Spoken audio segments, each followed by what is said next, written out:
Écoutez attentivement. Allez-y vérifier.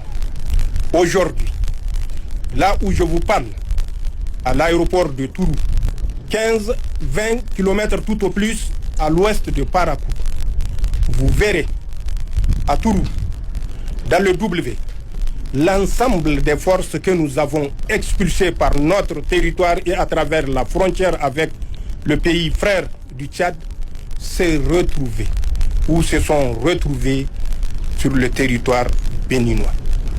Rien qu'avant-hier, il y a un porte-hélicoptère amphibie qui s'appellerait Tonnerre qui a accosté au port autonome de Cotonou. À bord, c'est des milliers de soldats français. Ils doivent être à leur 10e débarquement à Cotonou. Ça ressemble à ça. Il s'agit d'un porte-hélicoptère amphibie. Une véritable base militaire flottante capable de déployer plus de 16 appareils. Il peut embarquer jusqu'à 1000 fantassins, des blindés et un important arsenal. Depuis décembre dernier, son Excellence le général Tchani signale une dizaine de débarquements au port de Cotonou. Ces mouvements ne ressemblent ni à un exercice militaire, ni à une formation des forces béninoises. Il s'agit selon lui de soldats qui se replient vers une base militaire mise à leur disposition. On peut estimer ces flux à plusieurs milliers d'hommes sur le sol béninois. Les forces françaises officiellement expulsées du Niger seraient pourtant bien présentes sur place à Cotonou. Et pourquoi passer par le Bénin?